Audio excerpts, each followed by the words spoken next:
Lanjutan dari penyebaran. Terhadap subjek kedua, yaitu yang membuat orang lain menjadi konten pornografi, maka opsinya ada si penyebar otomatis dikenakan muatan pornografi.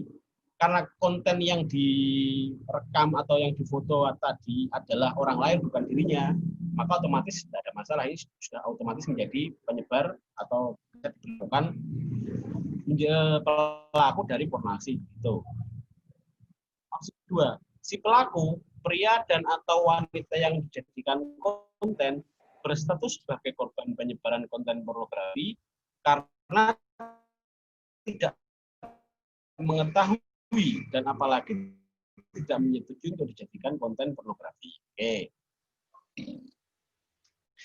Apabila si pelaku si pembuatan terlepas dari menyetujui atau tidak menyetujui penyebar luasan, maka satu atau kesemuanya dapat dikenakan muatan pornografi. Kesimpulan. Catatan atau kesimpulan dari materi yang saya sajikan aslinya seperti ini. Persetujuan dari pihak yang ada dalam konten pornografi berperan penting untuk menentukan ada atau tidaknya pelanggaran atas hal tersebut. Jadi media itu kan media pornografi ini kan otomatis yang ditayangkan itu kan kita sebut konten pornografi begitu ya. Bisa dirinya sendiri dan pasangannya atau bisa orang lain. Nah, utamanya dari pornografi tadi menjadi aksiologinya pornoaksi yang bagaimana terkait setuju atau tidaknya disebarkan. Jika dari awal dia membuat itu setuju dan setuju untuk menyebarkan, meskipun konten itu adalah dirinya sendiri, maka termasuk pornoaksi. Gitu loh. Tapi jika mungkin setuju dalam hal pembuatan, namun tidak setuju dalam penyebarluasan, dan ternyata kok di luar dugaan tahu-tahu tersebar, si subjek yang ada dalam konten berpotensi menjadi korban. Ini bukan pelaku porno aksi. Kesimpulan kedua, sedangkan untuk kepentingan siapa dibuatnya konten tersebut, kepentingannya bisa untuk diri sendiri atau terlepas dari diri sendiri, bisa orang lain, bisa untuk komersil, komoditas, menjadi dasar dari ada atau tidaknya unsur kesalahan. Maksudnya bagaimana? Di awal itu unsurnya adalah pelanggaran. Ini kan pelanggaran privasi aslinya, ya toh. Ketika orang memilih untuk membuat konten untuk dirinya sendiri dan memang di awal tidak menginginkan untuk disebar, berarti kan aslinya tidak ada masalah. Cuma, yo kak, kan karep-karepe dhewe ngono kuwi, wong dhek-dhek dhewe. Sing delok ya bakal dhek-dhek dhewe artine ngono.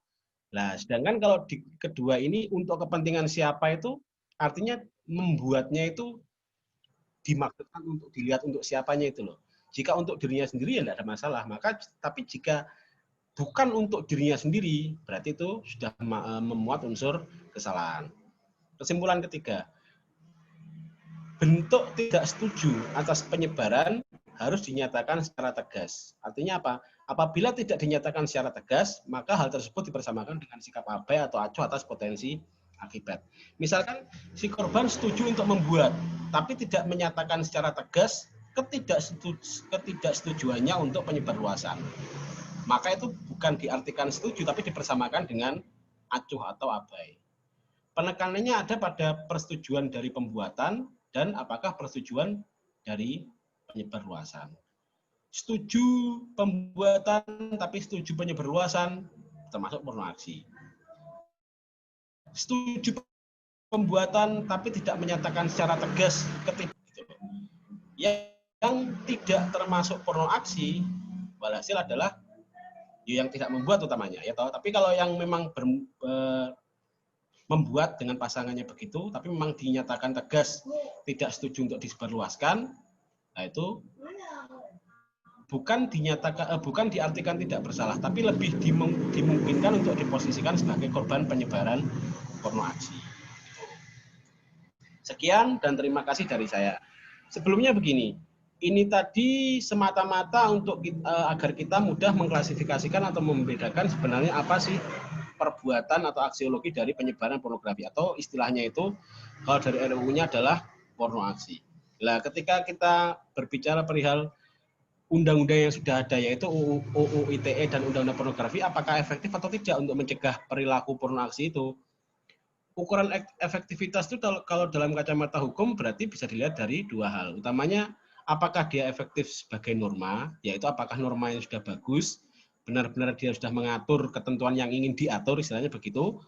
Dan ukuran kedua adalah ukuran efektivitas atau daya guna dari keberadaan suatu aturan.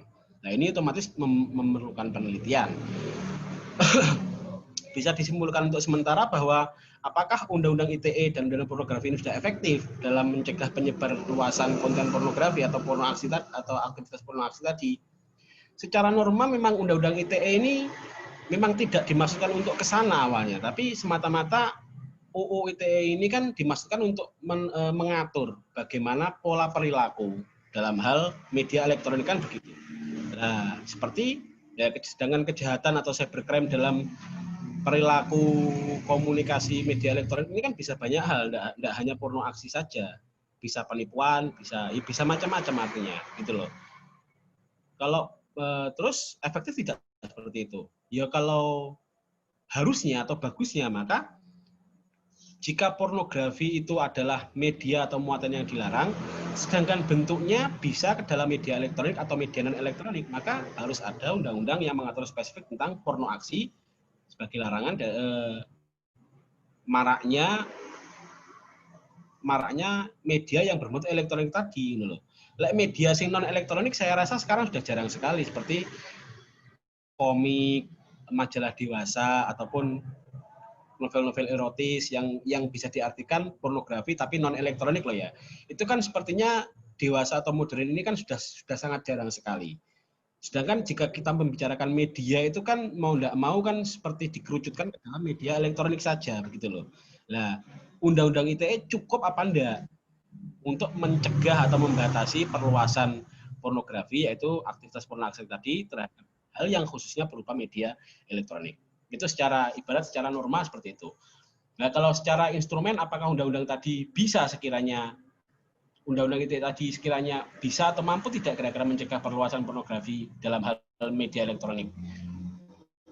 Kalau secara instrumental ya akeh hal.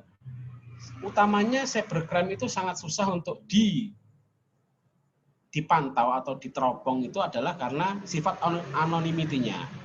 Anonimitas itu kan ya banyak akun-akun yang enggak ada orangnya. Apa istilahnya kayak akun-akun anonim itu loh. Saya membuat akun 5, lah itu loh. 5 itu mana yang asli itu kan sangat susah untuk dipilah. Artinya mungkin bisa, tapi memerlukan waktu lama. Berarti kan lama cepat ini kan ukuran efektivitas.